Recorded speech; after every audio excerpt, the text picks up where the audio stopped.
Panchayat Bhadrak block ଅଧୀନସ୍ଥ ମୋ ଗାଁ। ମୋର ଜୁଲାଇ 5 ତାରିଖ ଠାରୁ ଆମ ଘରର ନାଗସାପର ଆତଙ୍କ ଦେଖାଗଲା।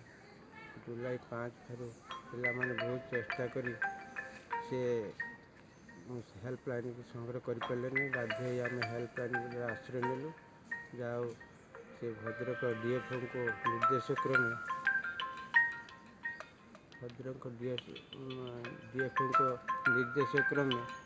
ଆମର ଆପଣ ନାଁ କ'ଣ ପରିଚୟ? ମୋ ନାଁ ନିର୍ମଳ ଚନ୍ଦ୍ର ସ୍ୱାଇଁ।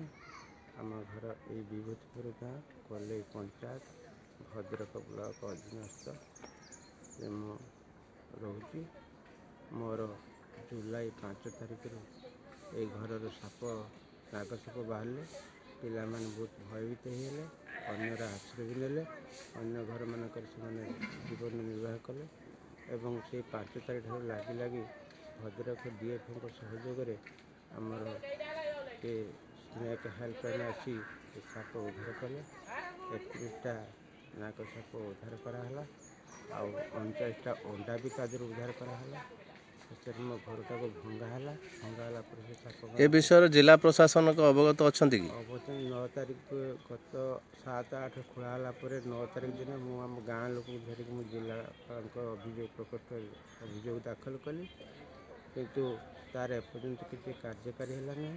ପୁଣି ଅଗଷ୍ଟ 3 ତାରିଖରେ ମୁଁ ପୁଣି କଲେକ୍ଟରଙ୍କୁ ଆଉ ଗୋଟେ ରିମାଣ୍ଡରେ ପଠାଇଲି। ତାର କିଛି ରେଜଲ୍ଟ ହେଲା ନାହିଁ। ଅକ୍ଟୋବର 15 ତାରିଖରେ ଚିଫ୍ ମିନିଷ୍ଟର ଗ୍ରିଭାନ୍ସରେ ମୁଁ ମୋର ଅଭିଯୋଗ ଦାଖଲ କଲି।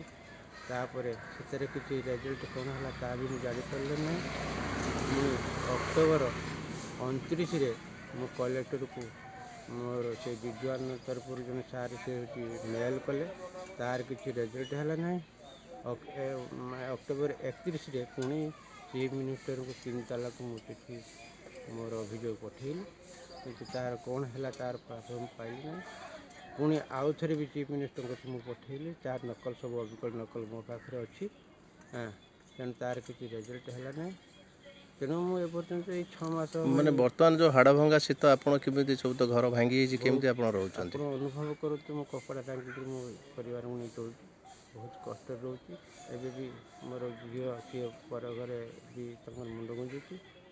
ତେଣୁ ଏଇଭଳି ଅବସ୍ଥାରେ ଆମେ ଜୀବନ ନିର୍ବାହ କରୁଛୁ। ଆପଣ କେତେ ଫ୍ୟାମିଲି ଅଛନ୍ତି ପୁରା? ଆମର 5 ଜଣ ଫ୍ୟାମିଲି। ମୋର ପୁଅ 2, ଝିଅ 1, ମୋ ସ୍ତ୍ରୀ, ମୁଁ। ଏ ବିଷୟରେ ଆପଣ ଭିଡ଼ିଓ କ'ଣ କହୁଛନ୍ତି? ଭିଡ଼ିଓ କ'ଣ କହୁଛନ୍ତି? ଖେଳି ବୁଲୁଛନ୍ତି, କିଛି କହୁନାହାନ୍ତି। ହଁ ଦେଖିବା, ଇଏ କରିବା, ସିଏ କରିବା। ଆପଣ ଆଉ ଥରେ କାହାକୁ କୁହନ୍ତୁ, ସେ ଉପରମହଲକୁ ଯାଆନ୍ତୁ, ସେ ବ୍ଲକ ଅଧ୍ୟକ୍ଷକୁ ଟିକେ ଆପ୍ରୋଚ୍ କରନ୍ତୁ। କେତେ ଆଉ ଆପ୍ରୋଚ୍ କରିବି କାହାକୁ? ଆପଣ କ'ଣ ଆଶା ସରକାରଙ୍କୁ ବାର୍ତ୍ତା ଦେଉଛନ୍ତି ବା ମେସେଜ୍ କ'ଣ ଦେଉଛନ୍ତି ଆପଣ ପାଇଁ? ମୋର ଆଜ୍ଞା ଘର ଖଣ୍ଡିଏ ମୋର ଭାଙ୍ଗି ଯାଇଛି। ମୋର ହେଉଛି ଆଜ୍ଞା ମୁଁ ଗରିବ ଲୋକ, ମୋର ଘର ନାହିଁ। ସାପ ଖୋଳା ହେଲା, ଭଙ୍ଗା ହେଇଗଲା। ତେଣୁ ମୋର ଘର ଖଣ୍ଡେ ନିହାତି ଦରକାର। ଏଇଭଳି ମୁଁ ଅଫିସ୍ ଦେଉଛି ଆଉ।